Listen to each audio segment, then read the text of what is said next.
Hello friends, అందరికీ మహాశివరాత్రి శుభాకాంక్షలు. శివరాత్రి రోజు అఖండ దీపం ఎలా వెలిగించాలో చూపిస్తా. పూజ విధానం కూడా చూపిస్తా మీ అందరికీ. ఫస్ట్ నేలంతా మనం పొద్దున శుభ్రం చేసుకుంటాం, కానీ సాయంత్రం కూడా మళ్ళీ కొంచెం తుడుచుకొని కొన్ని నీళ్ళు చల్లుకొని కుంకుమ పసుపు మంచిగా పసుపు రాసుకొని ముగ్గేసుకుంటే మంచిగా ఉంటుంది. దీపం కూడా అక్కడ పెట్టుకోవచ్చు. దాని కింద పసుపు రాసుకొని బియ్యం పిండి అయినా పసుపుతోటైనా వేసుకుంటే మంచిగా ఉంటుంది.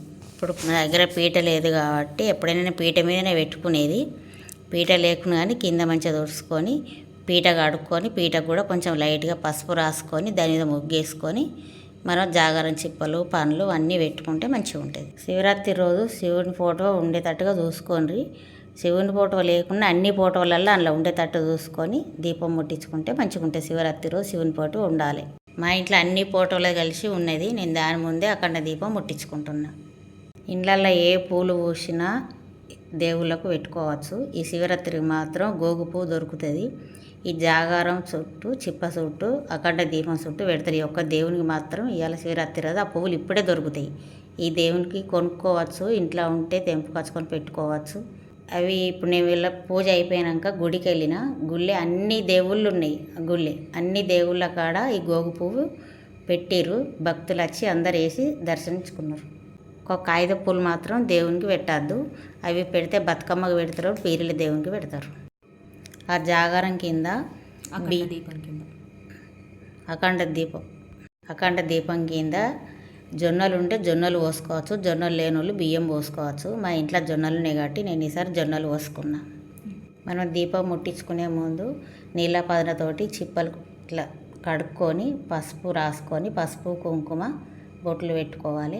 కొంతమంది సున్నం కూడా రాస్తారు, కానీ నేను ఎప్పుడు సున్నం రాయలేదు. ఎప్పుడు పసుపుతోటి రాసుకొని పసుపు కుంకుమ పెట్టుకుంటా. 2 చిప్పలకు కుంకుమ రాయకుండా పసుపు రాయకుండా ఏం కాదు, బొట్లు పెట్టుడు. నేను ఒక మీది చిప్పకే పసుపు రాసుకొని కుంకుమ బొట్లు పసుపు బొట్లు పెట్టుకుంటా. ఇట్లా గుంట లెక్క అనుకొని పొందేటట్టుగా పెట్టుకోవాలి. అట్లా వత్తి పెద్దగా వేనుకొని వేసుకుంటే, ఎందుకంటే ఇవాళ నైట్ అంత ఉండాలి, రేపు కూడా దాన్ని నిండా నూనె పోసుకుంటే మనకి ఎప్పుడు కొండెక్కుతుందో తెలియదు. కాబట్టి వత్తి ఎప్పుడైనా పెద్దగా ఉంచుకుంటే మంచిగా ఉంటుంది. దాని నిండా చిప్ప నిండా నేను ఎప్పుడైనా నిండా పోసుకుంటా. అది 2 రోజులు ఉంటుంది, ఒక్కోసారి 3 రోజులు ఉంటుంది. అది వత్తి వేయండి బట్టి ఉంటుంది. ఇలా అఖండ దీపం ముట్టించుకున్నాక కూడా మంగళారతులు ముట్టించుకోవాలి. ఇవాళ శివరాత్రి స్పెషల్ ఉంటుందని నేను మట్టి దీపంతలే ముట్టించుకోవడానికి సపరేట్ నూనె దొరుకుతుంది బాటిల్లో. దీపం నూనె అంటే వాళ్ళే ఇస్తారు మనం కిరాణా షాపులకు పోతే. నువ్వుల నూనెతోటి ముట్టించుకుంటే మంచిది. ఎప్పుడైనా నువ్వుల నూనెతోటే ముట్టించుకోవాలి, వేరే నూనెతోటి ముట్టించుకోవాలి. షాపులో మనకు సపరేట్ దొరుకుతుంది. మన దగ్గరలో ఏ పండ్లు అయినా కానీ ఈ దేవునికి పెట్టవచ్చు. అన్ని రకాల పండ్లు కొనుక్కొచ్చుకొని పెట్టుకోవచ్చు. ఈసారి మాకు శనగ కట్ట దొరకలేదు, పెట్టుకోలేదు. ప్రతి సంవత్సరం ఎప్పుడైనా దొరుకుతుంది, కానీ ఇక్కడ సిటీలో దొరకలేదు, మేము పెట్టలేదు. ఏ పండ్లైనా పెట్టుకోవచ్చు ఈ దేవునికి. ఈసారి నేను కందగడ్డ, కంకులు, దానిమ్మ, సంత్రాలు, అరటి పండ్లు పెట్టిన. మేము అఖండ దీపం ముట్టించుకున్నాక గుడికి వెళ్ళి వచ్చినాము. అక్కడ శివపార్వతులది కళ్యాణం జరుగుతుంది. కళ్యాణం అయ్యాక ఉందామని అనుకున్నాం కదా, 12 దాటినాకనే చేస్తారట. 12 నుండి 3-4 అవుతుందని అన్నారు. అంతసేపు ఉండలేక దర్శించుకొని వచ్చినాం. మహాకుంభవేళ జనవరి 13 నాడు స్టార్ట్ అయింది. శివరాత్రి నాడు ఎండింగ్. మహాకుంభవేళ సంవత్సరం శివరాత్రి వచ్చింది కాబట్టి ఈసారి శివరాత్రి మంచిగా ఘనంగా జరుపుకుంటుండ్రు. ప్రతి గుళ్ళో ప్రతి ఊళ్ళో మంచిగా జరుపుకుంటుండ్రు. మంచిగా అనిపిస్తుంది. ఈ పువ్వులు గోగు పువ్వులు అంటారు, కానీ ఈ చెట్టు మాత్రం మోదుగు చెట్టు. మోదుగు చెట్టుకు పూసే పువ్వులు గోగు పువ్వు అంటారు. ఇవి శివరాత్రికి పెట్టుకుంటారు అఖండ దీపానికి. మరి తెలంగాణలో శివరాత్రి ఎక్కువ జరుపుకునేది ఎమ్లవాడ, ఏలాల, కాళేశ్వరంలో జరుపుకుంటారు. అక్కడ శివలింగాలు ఉంటాయి కాబట్టి బాగా జరుగుతుంది శివరాత్రికి. ఇవాళ మంచిర్యాలలో మహాప్రస్థానం గోదావరి ఒడ్డుకు కట్టిండ్రు. ఇవాళ ఓపెనింగ్ అయింది. ప్రేమ్సాగర్ వచ్చి ఓపెన్ చేసిండు. ఇవాళ దీపం ముట్టించి ఊదిబస్టి ముట్టించుకొని ఆరతి ఇచ్చి కొబ్బరికాయ కొట్టుకొని తీర్థప్రసాదం తీసుకోవాలి.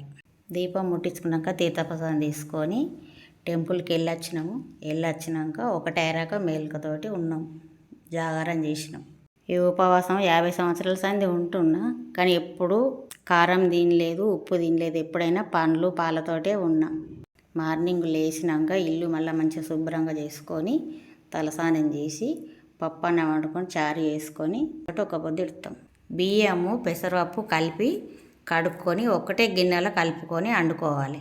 మేము చిన్నగా ఉన్నప్పుడు అయితే ఇక్కడ అఖండ దీపం ముట్టించుకున్నప్పుడు జొన్న కాంకి, మక్క కాంకి, కందగడ్డ ఇవే 3 దొరికేది. అవి 3 దొరికితేనే దేవుని కాడ పెట్టుకొని మేము అఖండ దీపం ముట్టించుకుందాం.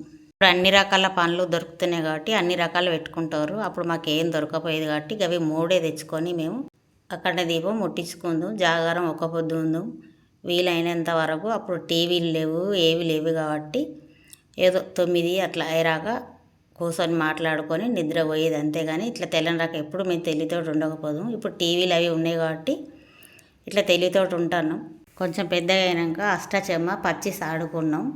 9, 10 అయ్యాక ఆడుకొని పండుకునేది. సకినాల వీడియో పెట్టినా దీనికంటే ముందు. ఇప్పుడు పెండిళ్ళ సీజన్ ఉన్నది కాబట్టి మీకు అందరికి ఉపయోగపడుతుందని అనుకుంటున్నా. చూడని వాళ్ళు చూడండి. సకినాలు తెలియని వాళ్ళకు తెలిసేటట్టుగా మంచిగా అర్థమయ్యేటట్టు పెట్టిన. చూడని వాళ్ళు ఉంటే చూడండి. సకినాలు అందరికీ అర్థమయ్యేటట్టు పెట్టిన. నా ఛానల్లో ఉండి చూడండి. దీనికంటే ముందు పెట్టిన. మీరందరూ శివరాత్రి ఎలా జరుపుకున్నారో కింద కామెంట్లో పెట్టుండ్రి. మీకు అందరికీ వీడియో నచ్చిందని అనుకుంటున్నా. నచ్చితే లైక్ కొట్టురు, షేర్ చేయండి.